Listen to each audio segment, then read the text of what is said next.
The good news is that with the Common Core standards are so not appropriate that parents are paying attention now. Like that they're really getting, around the country, parents are starting to say, wait a minute, this isn't good, this isn't right. My child used to like math and now my child hates it, and so parents are wanting to find out more, and they're wanting to talk. So we want people who are thinking about this to be able to talk to each other and share information. So on our Defending the Early Years website, we have a mobilization kit, and it has fact sheets for parents around play and around the, standards, and it has a PowerPoint that talks all about play, helps parents really understand the importance. No, so imagine play also becoming an avenue for you to realize that you are a valuable person, a useful person in your community, and this can change history, because I don't know how many adults feel that they are actually transforming their community just because they don't know they can.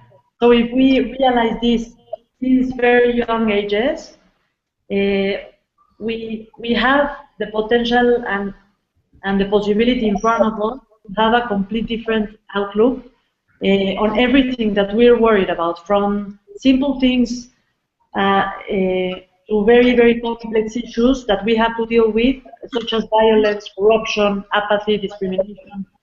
These are the actual tools, specific tools, that will allow us to grow to the world that we want to live in. Over the last 10-15 years, we've seen huge progress in terms of access to universal primary education as a result of the Millennium Development Goals. Still more to do, of course, but nevertheless, I think one of the most successful shifts and changes at a global level. And that, of course, increasingly is raising questions now about what else matters apart from access to primary education. And I think the debate is saying, well, there are really two obvious things. One is the quality of that education. When students get there, are they bored? Are they just sitting passively in classrooms, or are they actually engaged in a way that's appropriate?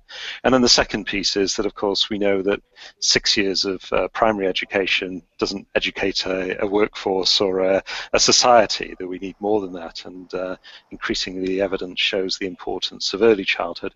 So a lot of our work is in countries where we're looking to try and persuade policymakers, governments and so on of the importance of quality early learning.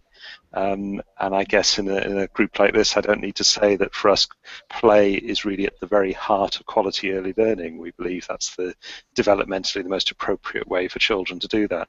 So that's an example of something we're doing. It's more in the background. It's more sort of lobbying, advocating, talking to people about that, and making sure that that raises up the agenda in a large number of countries who are now beginning to adopt policies and to fund early childhood, which is excellent. We just want to make sure they don't make the mistakes of simply dragging down the worst of primary education and putting it into the sort of kindergarten and earlier age ranges. And of course, one of the other great